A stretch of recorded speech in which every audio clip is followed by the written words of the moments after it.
Welcome back, everyone, to another episode, Cosplayers Paradigm.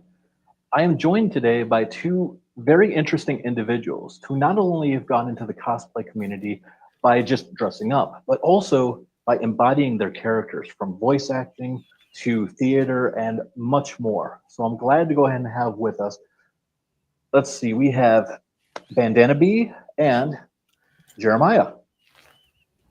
And how are we doing today, everyone? So far, so okay. We'll see how the rest of it goes. Very true. I have That's a, about how I feel.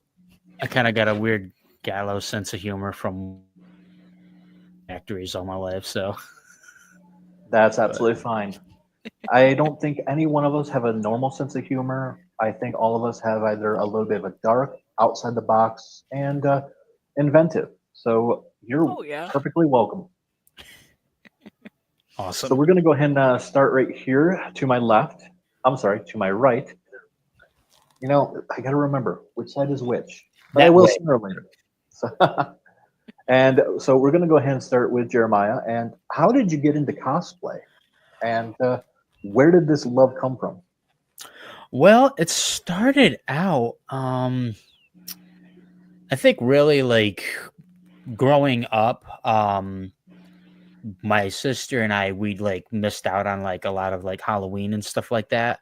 So like seeing everybody else go getting into like costumes and everything else. So there was that like kind of like, oh, people dress up as their favorite characters and do that. Like just like growing up, but we weren't really ushered into that. Um and then later on we were like allowed to do whatever if, when we got a little bit older. Um and then seeing people dress up and do cosplay videos on YouTube and Instagram and TikTok and things like that. And I watched a lot of there's this guy on YouTube, his name is, I think it's like D Pity or something like that, and he does a lot of Deadpool goes to Comic-Con, and it's just like a lot of like little skit videos where he's just like like in character messing with other people in character. So like doing a lot of skits where he's like stealing Goku's Dragon Ball, or just doing a bunch of stuff, or like grabbing some Final Fantasy character trying to pick up their giant sword and like not being able to do it. So it was just like a lot of like compilation of little skits that he would do at cons. And then I'm wearing my first official cosplay, although I had a white t-shirt and I had the red scarf. It's somewhere in my stuff. I couldn't find it. But I got married to my wife, and she took me to my first con, which was the Grand Rapids Comic Con in Michigan. And yeah, there you go. And she took me there for my first con, and I dressed up as Negan from The Walking Dead. And so yeah, that was my first cosplay. And then I don't know that a lot of people would consider what I do to be some people would, but I feel like cosplay purists, I don't know, like kind of like would look down upon, because I don't make my own costume a majority of the time. I just buy the stuff, and like mostly because I don't have the patience for it, or the talent for it, because I know it takes a long time to do stuff and a ton of work goes into it. And I just know that my ambition is limited to certain things when it comes to crafting my own clothes. Fair enough. No, I understand So, that completely. The good part is cosplay purists are kind of becoming obsolete. I mean, they're still out there, but Yeah. you seldom see them nowadays because everyone is right. more inclusive, which is Yeah. wonderful. And Uh, I have a lot of admiration for those people, though. They're so talented, and like the amount of detail and like the hours and hours of work that they put into their stuff, and like learn their craft. And some of them go on to like have like shops online and do all, and good for them, because that's awesome. I think it's a really good skill to have. Excellent. Yes, And definitely. then there's the rest of us that like, I mean, and I'm sure some of them did it while having full-time jobs too. But then there's like me. I'm like, I'd rather play a video game, or you know, um, I'll sew maybe a patch onto these pants, or whatever. I just haven't graduated to doing something like that. Closet cosplays are cosplay. Yeah. Duct tape, cardboard, tons of foam, spending money online, finding someone to put it together. If you're happy with how it looks, if you're happy doing it, it's cosplay. Exactly.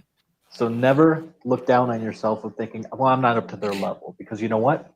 You did something that most people don't even do. You put something Right. on, you That's embraced true. something you love, and you said, hey, how you doing? Yeah. So be proud of yourself. Thanks. I think a couple of the cosplays that I did after I did Negan, and I think I went as Goku one time. I went through a couple of like the cheap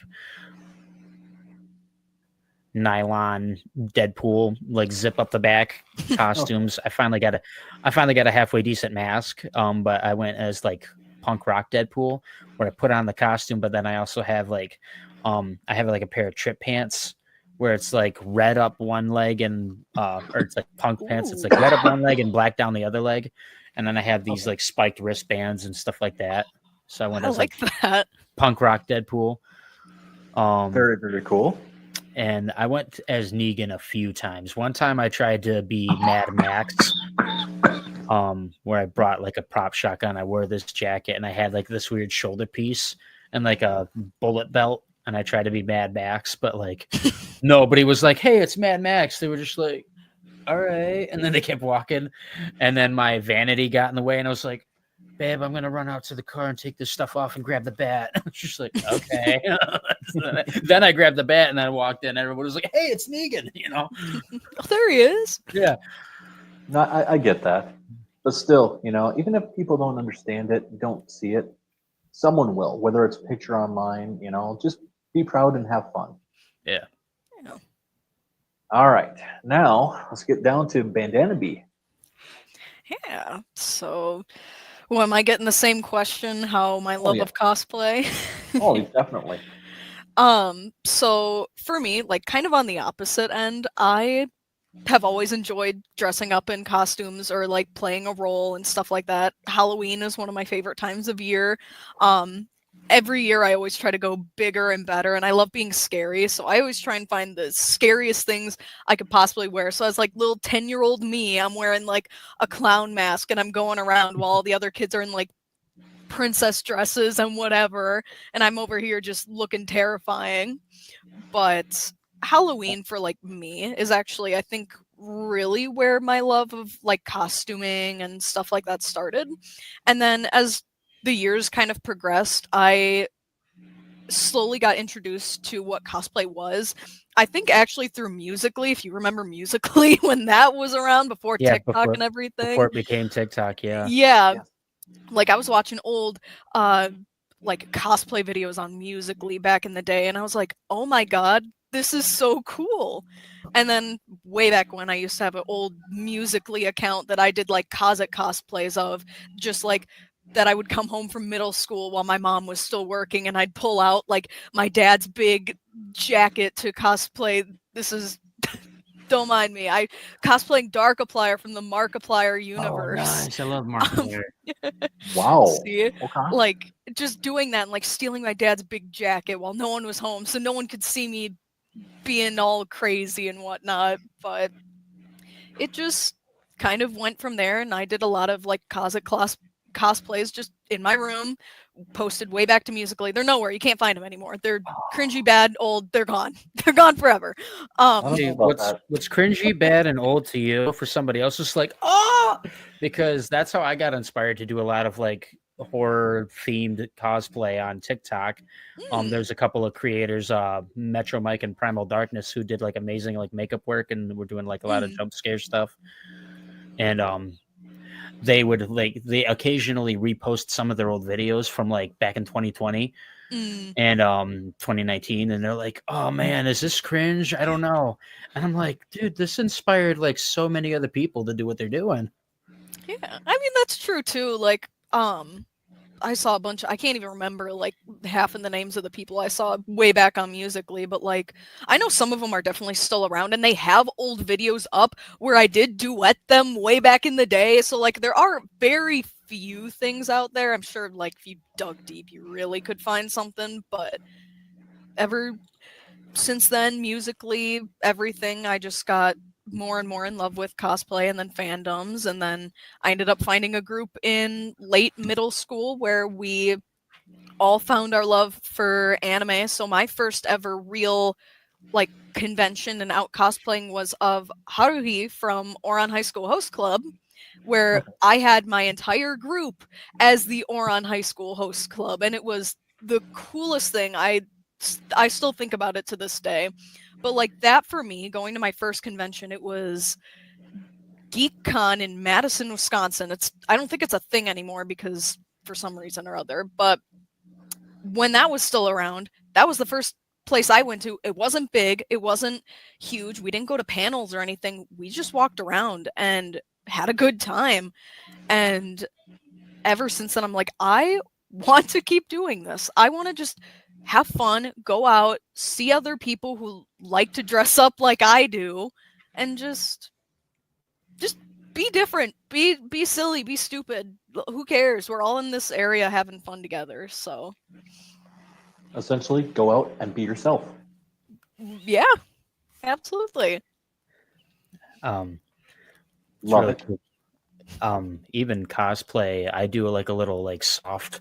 This is gonna sound like a weird term, but softcore cosplay for when I go to the store. Fair. I don't know if that's an appropriate term, but that's what I'm using. But one of my best friends who lives up in the UP, he was passing through and he ended up buying me a cyberpunk, like an official cyberpunk jacket. It's a leather jacket. It's got the giant patch on the back and patches on the side and everything, like the samurai like kabuki cybernetic mask. And we were gonna try and hang out, but then I get home one day from work and I see this really bomb jacket hanging on my door handle at our apartment. I'm like, what? And then I like get home and my phone actually connects to the Wi-Fi, and all of a sudden I get a ping and it's like, hey, I left something on your door. So I got super excited, and I have these really cool like jogger, like futuristic like jogger trippy kind of pants, and like a bunch of like I had like a Godzilla shirt and these I had on these red finger gloves and red shoes. So I went to I went and did grocery shopping yesterday in cyberpunk cosplay. There you go. God, that throws me that. back to when I did stuff like that, like in my school, like of just like soft cosplays. Like I think that's a good term for it, honestly. Yeah. That's like how I would think of it, but where I would do like this one might have been more middle school, but like Mabel Pines from Gravity Falls, when I actually used to have long hair and braces, and like then in like high school, like a Heather's style one, because we all were planning to do a Heather's cosplay at some point, though it never happened, never turned out. But it was like we did stuff like that all the time, and oh god, it's so fun. I want to do that again. I haven't done that in a while. It's one of those deals where you got to get used to people like, doing that. And like, oh yeah. I mean, I had one guy, was an older dude yesterday though, when I was walking through, he's like, hey man, I like that. That's cool. And I was like, thank you, sir. So every so often you get a reaction like that. More often than not, though, people are kind of just going to be like staring, And, like, I work in a hospitality job, so like I get looked at all the time, especially when it comes to like Christmas season, because I get to dress up as like a Christmas elf, and I get to be so like that for me, like another kind of version of cosplay is like I get to do this for a bunch of like little kids, and I get to make Christmas magic and stuff like that.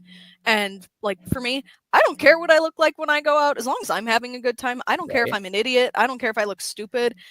I don't care, and most of the time I probably won't see these people again, and maybe they'll get a laugh out of it later. I don't know, but I love just doing random stuff. Like I love making people question what they're looking at. So Jerry saw my Super Mario cosplay at the Traverse City Comic-Con earlier this year. And I've gone out in that several times to go just grocery shopping and stuff like that. And anytime I'm out there, like from little kids to adults, they're like, "It's Mario," And we actually my wife and I, we went to go see the Super Mario movie in theaters. We went to go see it twice. And like the first time we went to go see it, I went dressed up as Super Mario. And there was all like hundreds of kids like waiting in the hallway, waiting to go into the movie, and they were like, "It's Mario," because So that was a lot of fun. That's awesome. Now, what he's not telling you though is when he dressed up as Mario at the convention at Traverse City, people were literally saying, "Oh my God, did you see that Mario? There's a Mario over there. He's oh my God, hey, oh there's Luigi. Luigi, go find Mario." Okay. They were talking about you everywhere. Vendors were people, just regular patrons. They were just saying that, "Oh my gosh, he's embodying it. It's actually Mario." Yeah, it's me, Mario. See, there we go. Yep. Woo! I was doing the voice. I got the shirt sitting right here. I got the overalls on my external. I got like an external closet with the majority of my cosplay stuff, from like shirts, pants to I have a couple of those like cloth bin boxes like filled with like different gloves and armbands and different accessories. I have a cool like cyberpunk. It's one of those like over the face shell masks. Ooh. I got my favorite hat over there. I really love that hat. It's a really cool hat. So Now, of black course, leather. Now, of course, we're talking about this, and you did give me a lot of different photos and some TikToks as well to showcase. Now, unfortunately, because the videos, we won't be able to talk during this, Right. but let us go ahead and enjoy and showcase a little bit of what you're talking about. I apologize in advance.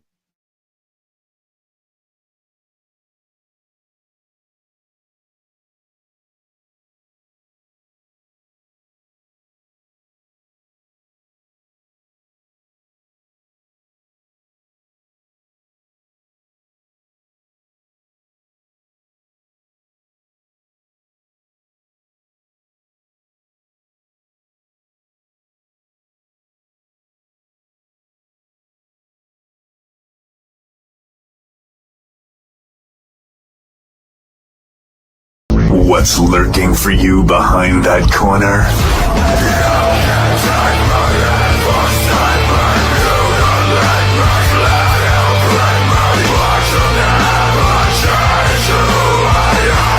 Like she was when she was beautiful. She signed the letter. 1, 2, 3.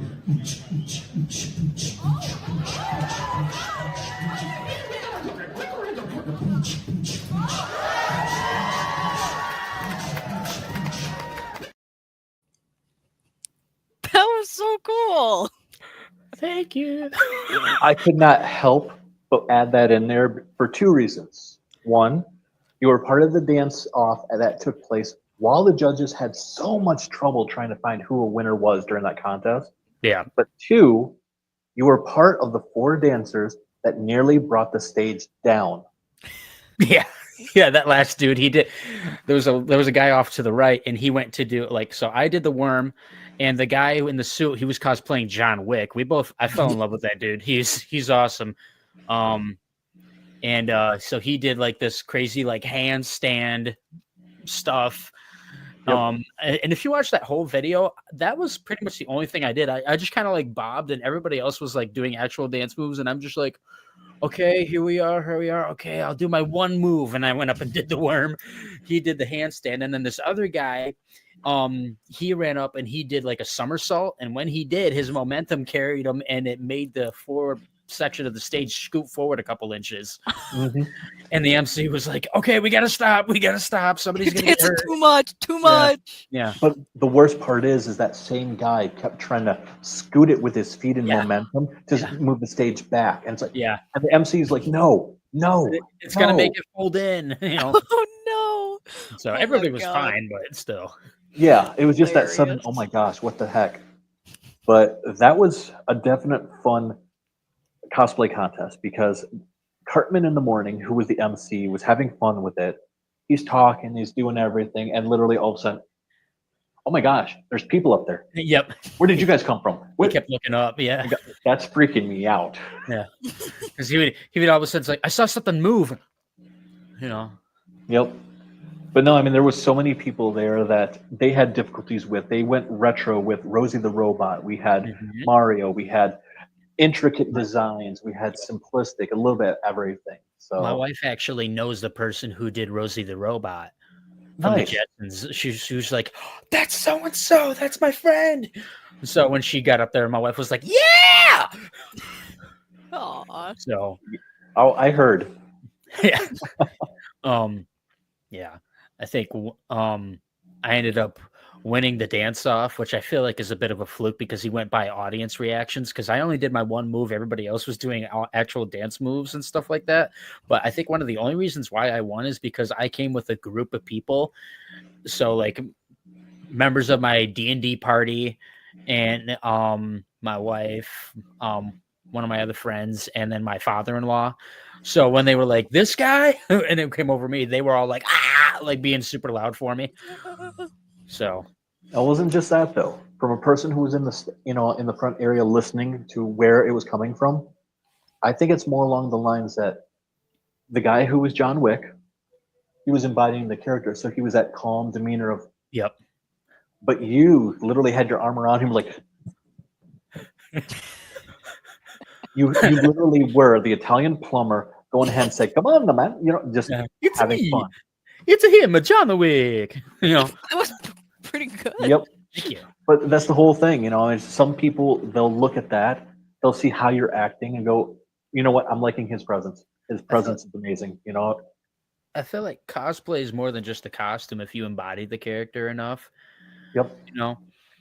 Obviously within reason, because I've like went on some like comment sections of some like the Deadpool cosplay videos and just seen so many people who had like bad experiences with like Deadpool cosplayers and stuff Yeah. like that. And it's like, obviously you got to have some common sense and be like, "Hey, listen, I'm thinking I want to shoot a video. Is it okay if this or that?" Exactly. Well, that's the part that people don't talk about. You see the video. Yes, it's funny on its own part, but what you don't see is the beforehand of, excuse me, may I please go ahead and give you the 1,000 years of death? Yeah. Yeah, like Or, cosplay consent is important. Oh, yeah. So, it is very. absolutely. Now, of course, aside from cosplay and, like you mentioned, you embodying the character, having fun with it, doing more, you are actually also a thespian, if I'm not correct. Is that correct? Me. Yes. Yeah. Yep. So, yes. So it took me a long time to understand what that word actually meant. Because, like, me being ignorant to a lot of terms, I heard the term thespian. I was like, rhymes with lesbian. I don't know. Who am I? What does that mean? And then I asked my wife, and she's like, "I'm not sure." And then I asked somebody else, and they're like, "It's somebody who's into theater." I'm like, "Oh, okay, yeah." So yes, I am. Yeah, it's like when you walk. Just to point out, I use that word specifically because I was hoping for this interaction of having fun with it, Right. and you did not disappoint. So thank you for that. It's like Scott Pilgrim. It's like, come on, Scott, have you seen Scott Pilgrim? Oh. The movie. Make sure that you have to go ahead and use the L word. Yeah, exactly. Lesbian? No, the other L word. Lesbians? You're hopeless. You know what? Yeah.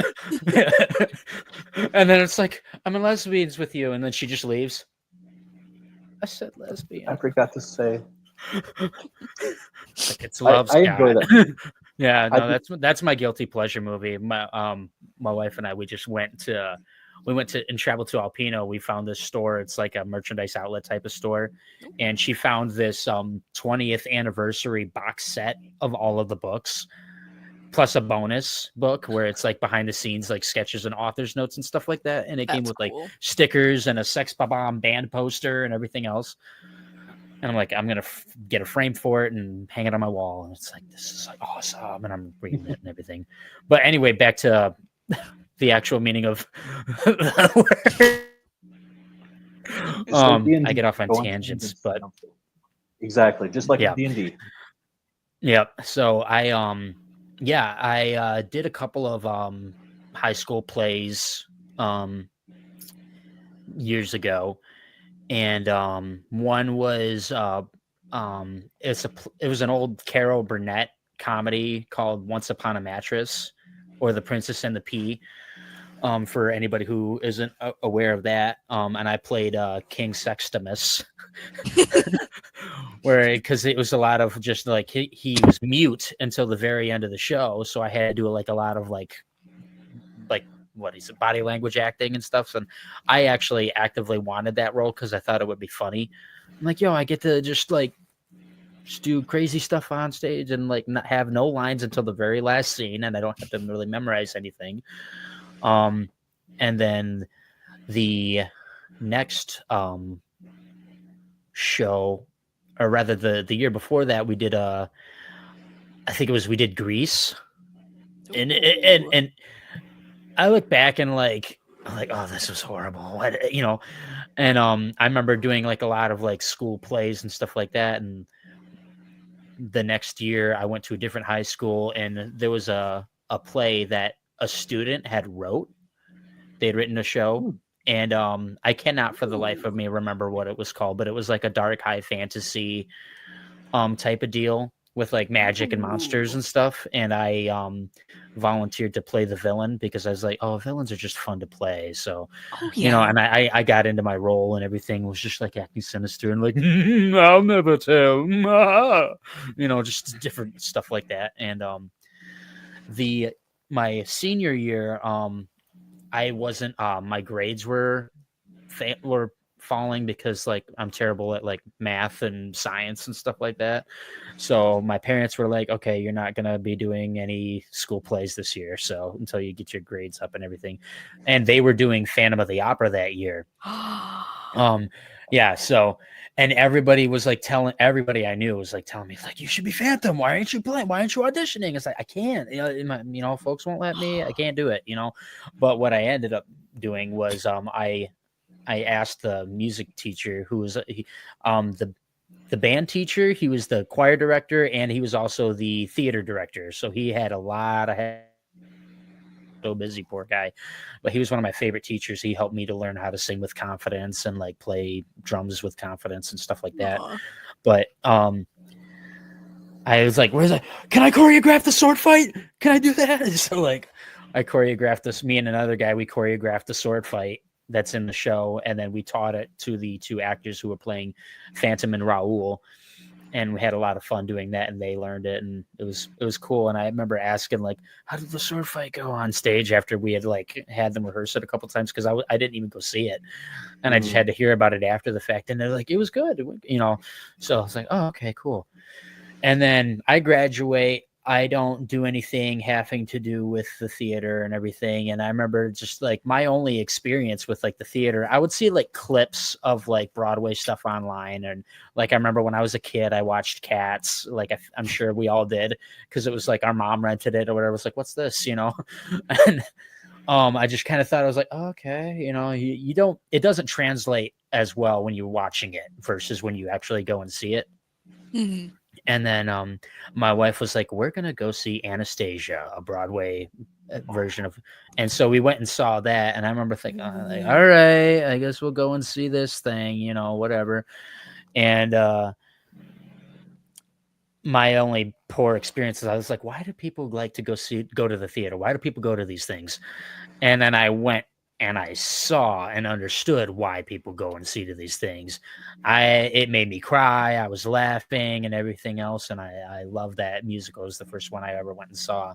And you see professional actors and dancers and singers in a professional orchestra pit and like proper sets and everything else. And I was like, this is amazing. More people need to go and see go to see experiences like this.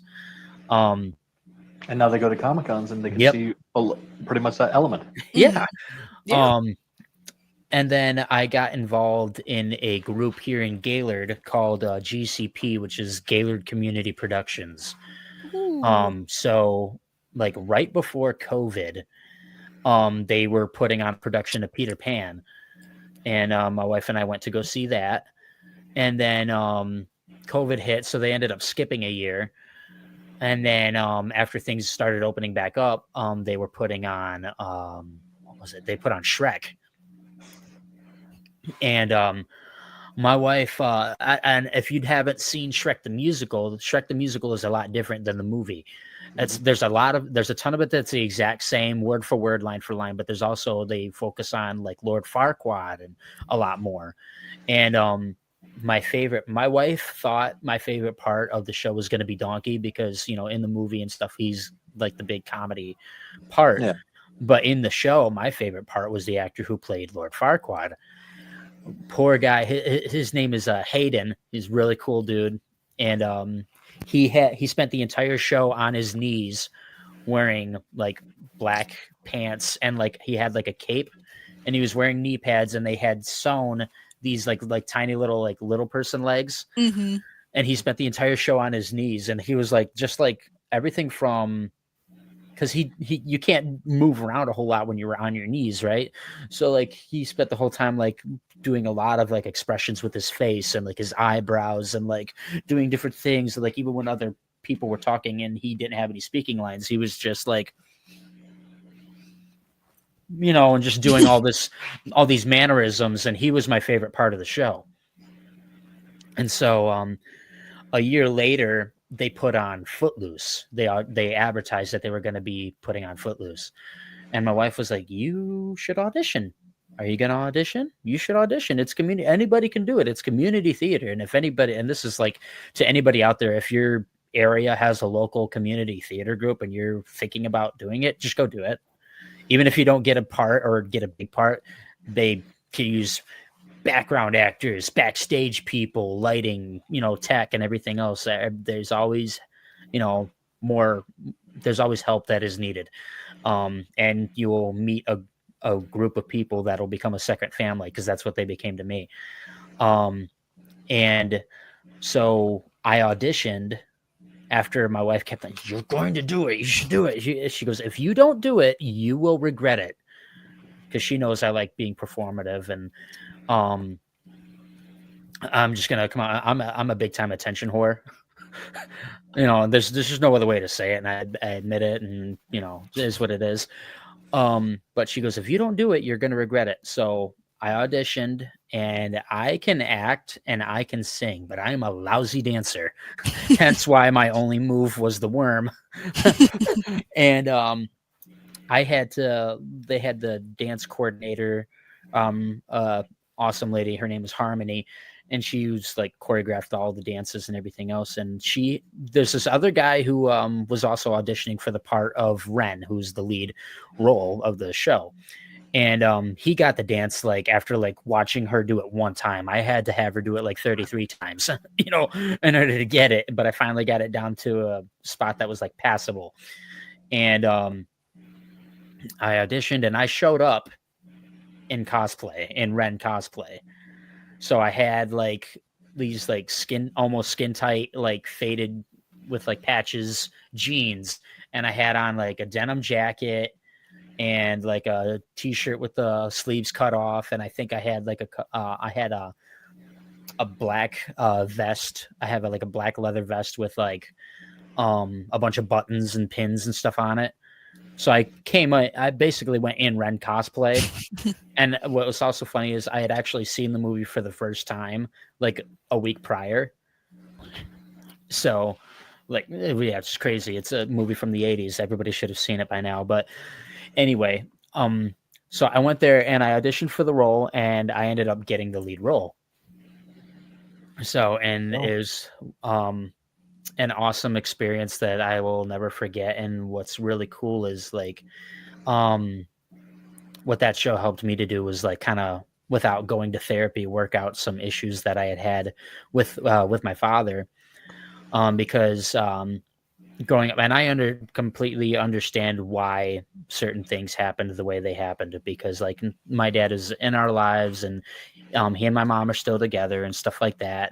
But he was from that. He's in his 70s and he was very much a part of that. You wake up, you work hard, you provide for your family. And he didn't have a whole lot of time for a lot of other stuff unless he was like really interested in it. So like things that I was interested in, like certain songs or singing or acting or just acting goofy or like all that, he wasn't that into. Now he's a musician. He taught me how to play drums and he and my mom both taught me how to sing. but there was a lot of stuff that they either didn't do or couldn't do because of certain circumstances, whether it being just tired from work, and he had a really heavy work schedule. He was a truck driver and stuff like that, and he would leave at ungodly hours of the morning and not get back until it was dark out. He would leave when it was dark and then not get back until after dark a lot of times. So looking back, I get why certain things happened the way they did, but it also doesn't mean it didn't hurt my feelings, you know. And like there was a lot of things that he wasn't there for, or things that he wasn't interested in going to certain things, but then he heard that somebody else who was like a famous guitar player was going to be there, so that was why he went. He's like, oh, I'll go to that. That was like one of the first times he actually volunteered to go, because like, yeah, sure, I had a solo in the thing to sing, but there was a really famous blues guitarist that my dad was familiar with, that who was a fan of, so it's like, oh yeah, I'll go, you know. But this isn't a knock on my dad. I get it. I understand why.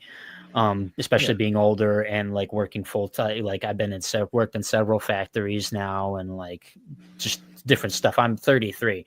So like I get a lot why certain things happen the way they did. But also I had a lot of pent up issues that I didn't really talk about, you know, or that I didn't work out. And there's a scene in Footloose the musical where Ren talks about his dad. Now in Footloose, his dad left he and his mom high and dry. He like abandoned their family.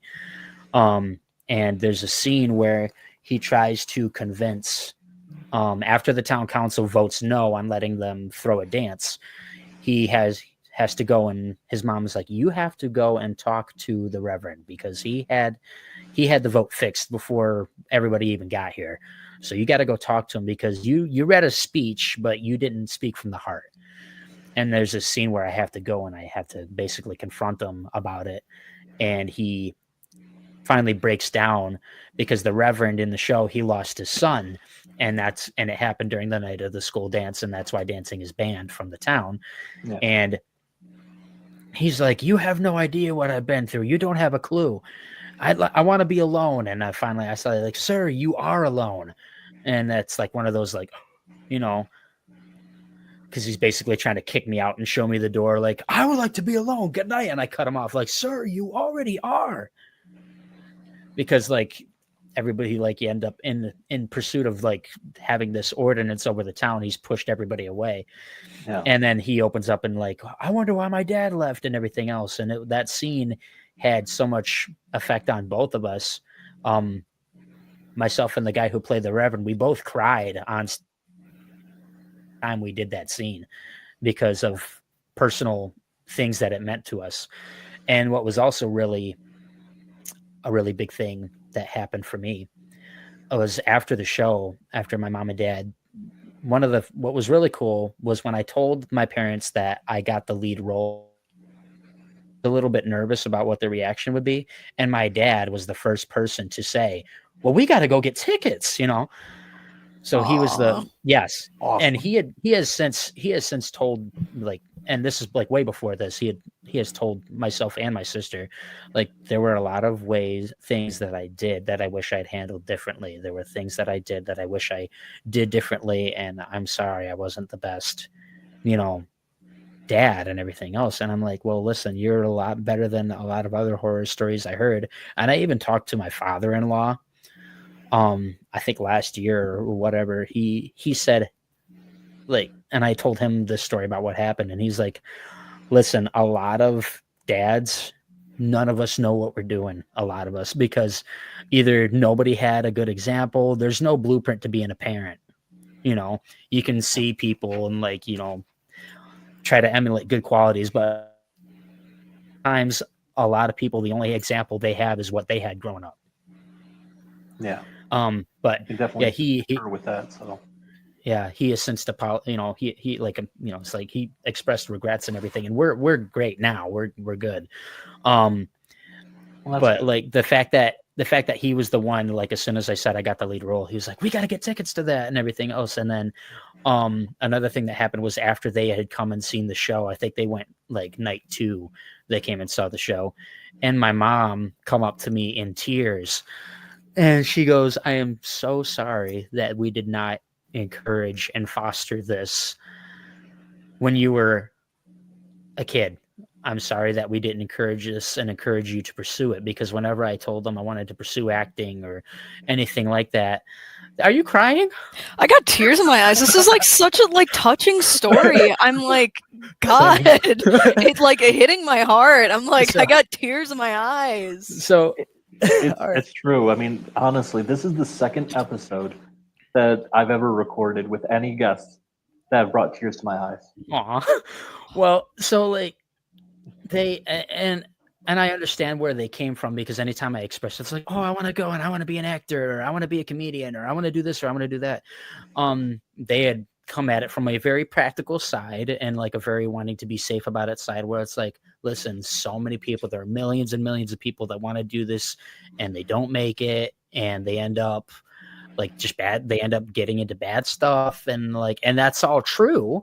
But also, there's the other side of it. There are people that do make it, but I get it. It's like, you'd be better off just like getting a job and finding something stable. That way, they were very much play it safe and being protective and everything. And I understand that. But also, my mom came up afterwards and my dad told me that I did a great job. And members of my family from downstate came up to see me.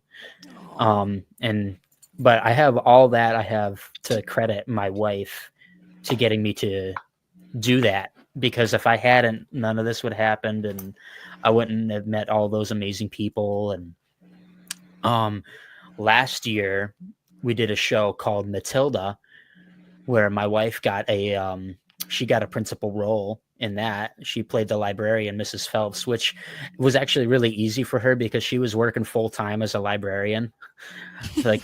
So people like think that because she's in a wheelchair, a lot of people, because they don't know, they assume, oh, there's a lot that she can't do. We can't, blah, blah, blah. Like, no, exactly. That is not true.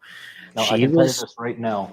There is a cosplayer that's gone to Grand Rapids who's gone to other ones. And I don't know what her cosplay name is offhand, but I know on Facebook it says Tabitha. Okay. She's in a wheelchair. She's done Angel Dust from Has Been Hotel. She's done Sally from Nightmare Before Christmas. And you know what? She rocks it. Yeah. Okay. She has fun. The outfit is phenomenal. Her presence, everything. So anyone out there, if you have a disability, if you know someone who does, it's not, I can't do anything or they can't do anything. They haven't tried yet. Right. That's it. And just no limitations. Yeah. Don't ever give yourself a limitation. Just go for it.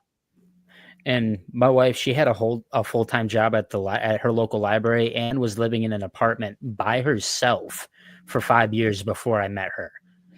Wow. So she, she's very independent and she can do there's a ton of stuff.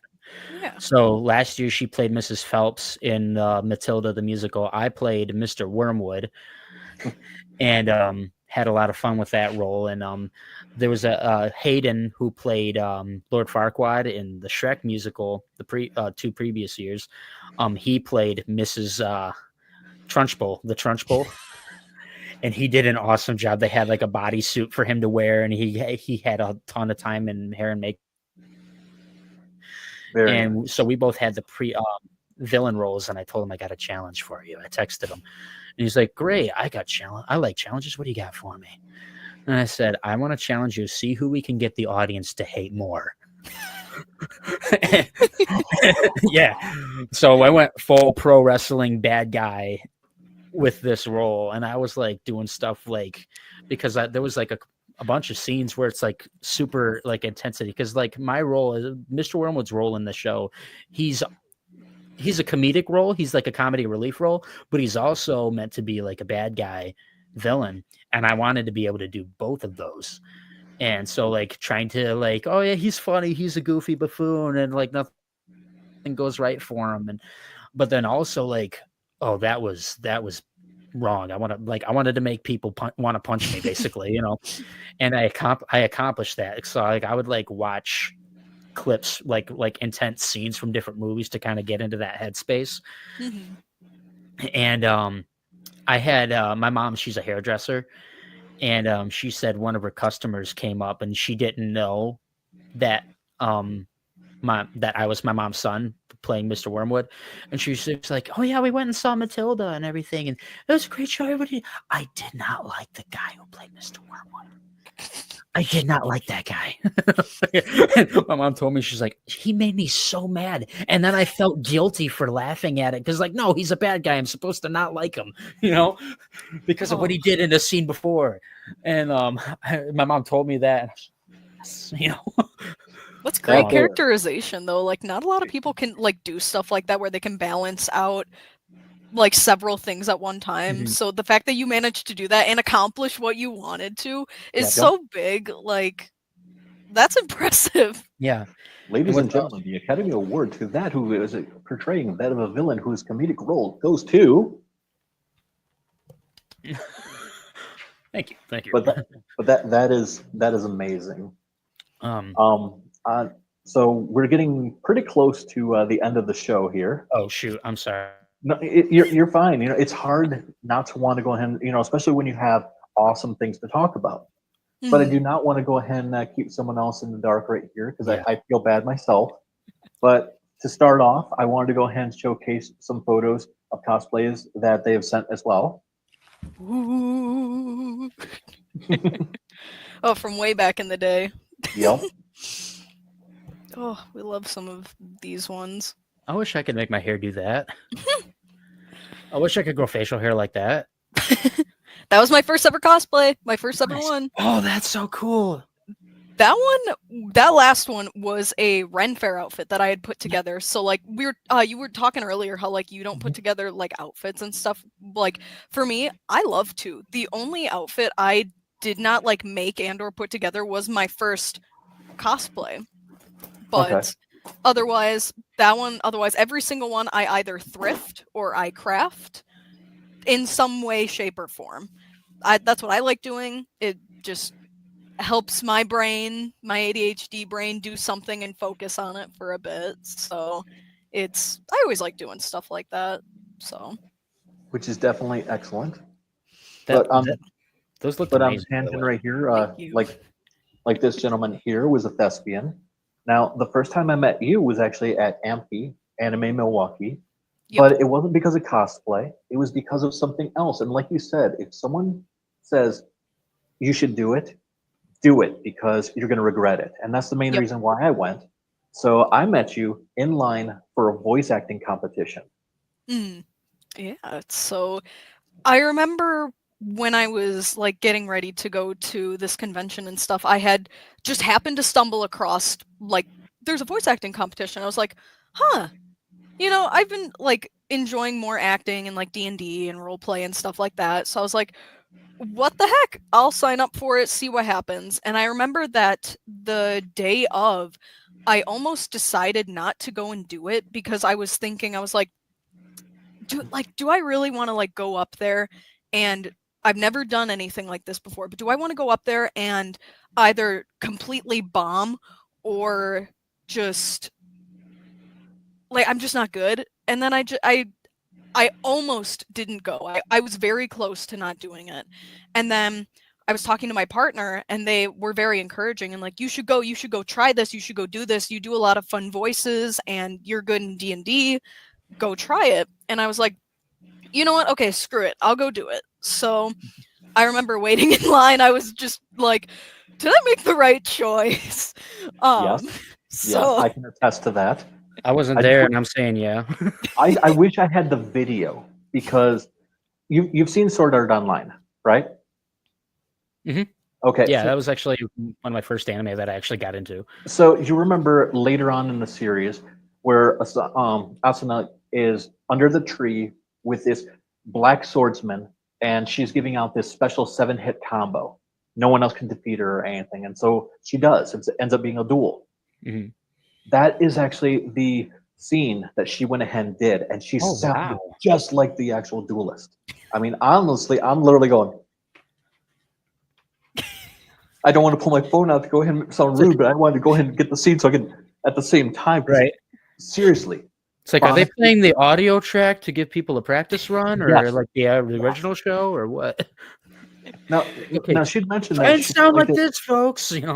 As you mentioned, it sounded like I stumbled a little bit. No, there was no stumble, no words. Right? I mean, honestly, it was perfect. The right pitch, the emphasis of the character. I mean, literally, it's just here I am, timid. Okay, action. Yes, and boom, it's like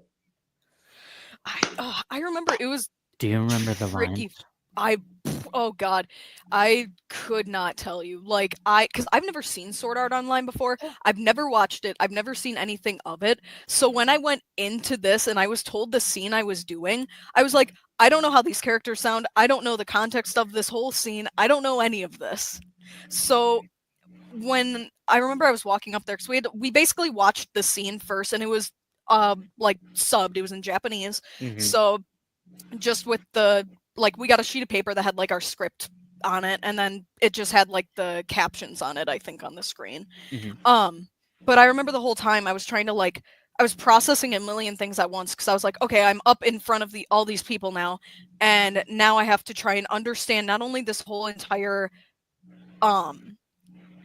scene that I'm about to do, but I have to understand the whole context of what could be happening after or before, and what the character is feeling in that moment, and just a million things in my head. And I remember when the scene was done and they're like, all right, go back up to the mics, I was like, because I didn't even fully know what I was gonna do yet, or how I was gonna sound. And I was like, all right, we're gonna send it.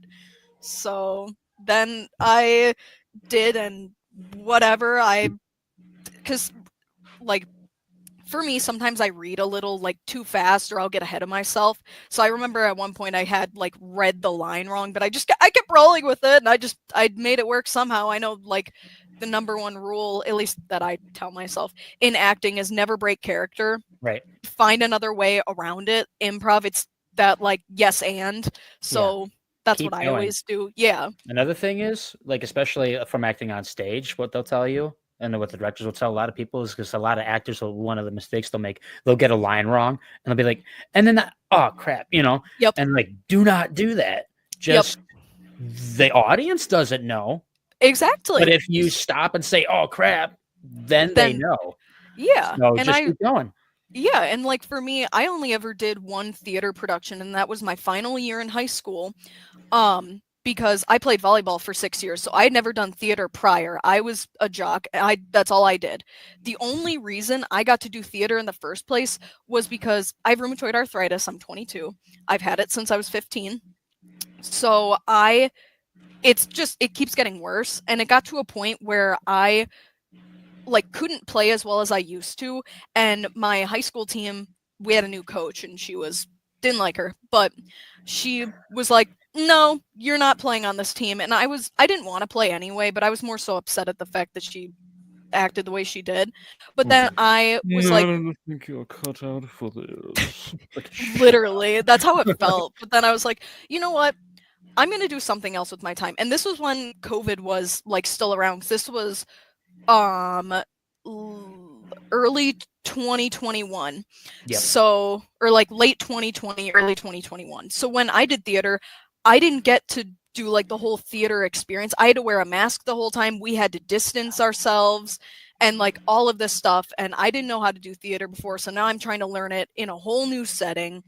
And it was insane, but it was fun. We did Legally Blonde. I got to play Brooke Wyndham. So not only was and also my school was an idiot, and I had to learn my choreography 15 minutes before opening night because they never choreographed my stuff.